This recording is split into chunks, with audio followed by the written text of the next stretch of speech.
Yun, good morning mga kapalo. Ito na naman tayo. May bagyo na naman, bagyong Enteng. Silipin natin ang ilog kung anong level na. As of now, time check. Oras na ba? 8:50 ng umaga. Second alarm na dito sa Marikina ng Silipin natin ang ilog, ano status. Nag second alarm na 16.0.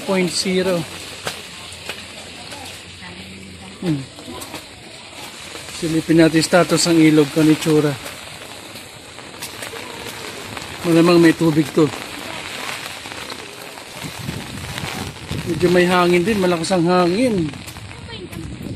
Yan na. Yan ang status ng level 2, alert level 2. Yan papunta na doon sa banda doon, galing Montalban ng tubig.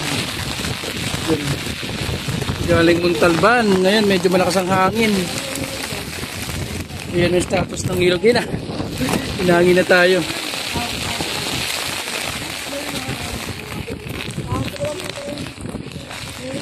Yan ang status ng alert level 2. Medyo kalmado pa.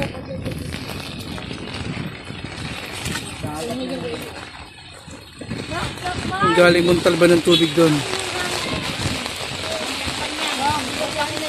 Medyo malakas ang hangin. Tara, balik na tayo. Medyo kalmado pa naman, alert level 2. Pero kailangan maganda na rin.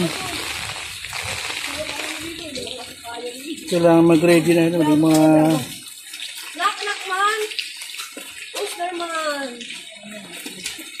Mga balik muna tayo sa ating bahay para mag-prepare na ng ating mga gamit. Kasi baka biglang tumas nga talaga. Maganda na yung ready kaysa mag-hold tayo mamaya. Buti day off natin ngayon. Status dito, malakas ang hangin. Tapos may mga ulan-ulan din. Tapos nag-alert level 2 na. Yan, medyo tahimik pa yung lugar namin. Dito sa Nangka, Marikina. Boundary ng Panaba, San Mateo, sa Marikina. Okay, thank you. Balik ko mamaya status kung tataas pa ba ang ilog. Let's go! Keep safe po sa lahat. Mga kapalo, let's go!